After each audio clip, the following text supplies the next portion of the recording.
সুপ্রিয় দর্শকবৃন্দ, আসসালামু আলাইকুম রহমতুল্লাহি ওয়া বারাকাতুহু। এস আলম সরকারকে হুমকি দিয়েছে আন্তর্জাতিক আইনে ব্যবস্থা নেওয়ার। তো এই সংক্রান্ত একটি খবর প্রকাশিত হয়েছে দৈনিক যুগান্তর পত্রিকায়। তো চলুন আমরা দেখি খবরটির শিরোনাম এবং বিস্তারিত কী লিখেছে। সরকারের বিরুদ্ধে আন্তর্জাতিক আইনে ব্যবস্থা নেওয়ার হুমকি এস আলমের। বিতর্কিত ব্যবসায়ী গ্রুপ এস আলমের প্রতিষ্ঠাতা ও চেয়ারম্যান মোহাম্মদ সাইফুল আলম ওরফে এস আলম বিনিয়োগ ধ্বংসের অভিযোগ এনে বাংলাদেশের অন্তর্বর্তী সরকারের বিরুদ্ধে আন্তর্জাতিক আইনি পদক্ষেপ নেওয়ার উদ্যোগ নিয়েছেন। এস আলমের দাবি, শেখ হাসিনার পতনের পর অন্তর্বর্তী সরকার তার সম্পদ জব্দ এবং বিনিয়োগ ক্ষতিগ্রস্ত করেছে। এই ক্ষতি আদায়ের জন্য তিনি আইনি পদক্ষেপ নিচ্ছেন। অন্তর্বর্তী সরকারের প্রধান উপদেষ্টা ডক্টর মোহাম্মদ ইউনূস ও অন্যান্য উপদেষ্টাদের কাছে একটি বিরোধ নিষ্পত্তির নোটিশ পাঠিয়েছেন এস আলমের আইনজীবীরা। নোটিশে বলা হয়েছে, দুপক্ষ 6 মাসের মধ্যে সমাধান না করতে পারলে তারা আন্তর্জাতিক সালিসি কার্যক্রম শুরু করবেন। ধারণা করা হচ্ছে, আওয়ামী লীগের শাসনামলে দেশ থেকে পাচার করা বিলিয়ন বিলিয়ন ডলার অর্থ ফিরিয়ে আনতে অন্তর্বর্তী সরকার যে উদ্যোগ নিয়েছে তাকে হুমকিতে ফেলতে পারে এস আলমের এই পদক্ষেপ। 2004 সালে বাংলাদেশ ও সিঙ্গাপুরের মধ্যে স্বাক্ষরিত দ্বিপাক্ষিক বিনিয়োগ চুক্তির আওতায় এস আলমের আইনজীবীরা এই আইনি ব্যবস্থা নেওয়ার উদ্যোগ নিচ্ছেন।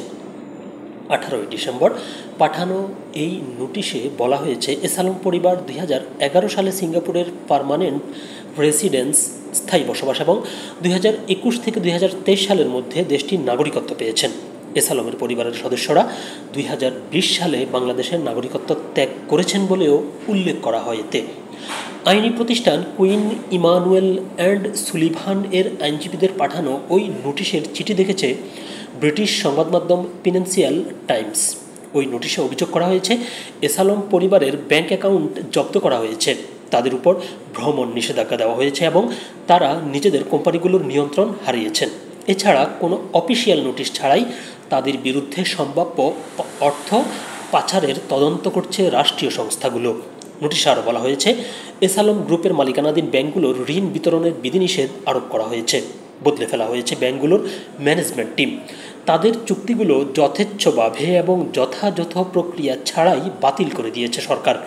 কুইন ইমানুয়েলের পাঠানো চিঠিতে বলা হয়েছে, বাংলাদেশ সরকার ও তার বিভিন্ন সংস্থার কর্মকাণ্ড ও অবহেলার মাধ্যমে বিনিয়োগকারীদের বিনিয়োগ করা সম্পদ মূল্য পুরোপুরি বা আংশিকভাবে ধ্বংস করা হয়েছে। চিঠিতে আরও বলা হয়েছে, এই অব্যাহত কর্মকাণ্ড ও অবহেলা বিনিয়োগ চুক্তির আওতায় পাওয়া অধিকার এবং বাংলাদেশের আইন লঙ্ঘন করেছে এবং চলমান বিরোধের ভিত গড়ে দিয়েছে। ফিনান্সিয়াল টাইমস অনুরোধ করলেও বাংলাদেশ সরকার এই নোটিশের বিষয়ে কোনো মন্তব্য করতে রাজি হয়নি। হাসিনার পতনের পর বাংলাদেশ ব্যাংকের গভর্নর হিসেবে নিয়োগ পাওয়া আহসান এইচ মনসুর এর আগে অক্টোবরে ফিনান্সিয়াল টাইমসকে দেওয়া সাক্ষাৎকারে বলেছিলেন, সাইফুল আলম ও তার সহযোগী সহ অন্যরা সামরিক গোয়েন্দা সংস্থার সহায়তায় বিভিন্ন শীর্ষস্থানীয় ব্যাংক দখল করে ব্যাংকিং খাত থেকে দেশের বাইরে অর্থ পাচার করেন। গভর্নর অভিযোগ করেন, ব্যাংকের নতুন শেয়ার হোল্ডারদের ঋণ প্রদান, আমদানি মূল্য বাড়িয়ে দেখানোর মতো পদ্ধতিতে এস আলম ও তার সহযোগীরা অর্থ পাচার করেছেন। একে তিনি যে কোনো আন্তর্জাতিক মানদণ্ডে সবচেয়ে বড় ও সর্বোচ্চ অঙ্কের ব্যাংক লুট বলে অভিহিত করেছেন। এস আলম গ্রুপ অবশ্য বলেছে, এসব অভিযোগের কোনো সত্যতা নেই। খাদ্য, নির্মাণ, পোশাক, ব্যাংকিং সহ বিভিন্ন খাতে গ্রুপটির ব্যবসা রয়েছে। বাংলাদেশ ব্যাংকের একজন মুখপাত্র ফিনান্সিয়াল টাইমসকে বলেন, ইস্যুগুলো তদন্তাধীন। তদন্তের স্বার্থে কেন্দ্রীয় ব্যাংক এখনই কোনো মন্তব্য করা থেকে বিরত থাকছে। সাইফুল আলমের চিঠি ইঙ্গিত দিচ্ছে, অন্তর্বর্তী সরকারের জন্য হাসিনার আমলে ব্যাংকিং ব্যবস্থা থেকে বিদেশে পাচার হওয়া অর্থ দেশে ফিরিয়ে আনা বেশ কঠিন হবে। এদিকে বাংলাদেশ হাইকোর্টে দায়ের করা এক দুর্নীতি মামলায় যুক্তরাজ্যের ক্ষমতাসীন লেবার পার্টির ট্রেজারি মিনিস্টার এবং শেখ হাসিনার ভাগ্নি টিউলিপ সিদ্দিকের নাম উঠে এসেছে। অভিযোগে বলা হয়েছে, তার পরিবার $5 বিলিয়ন আত্মসাৎ করেছে। টিউলিপ সিদ্দিকি এই বিষয়ে প্রকাশ্য মন্তব্য করতে রাজি হননি, তবে যুক্তরাজ্য সরকারের একজন মুখপাত্র বলেছেন, তিনি এই অভিযোগের সঙ্গে কোনো সম্পৃক্ততা থাকার কথা অস্বীকার করেছেন। ধন্যবাদ সবাইকে, ভালো থাকবেন, সুস্থ থাকবেন, আল্লাহ হাফিজ।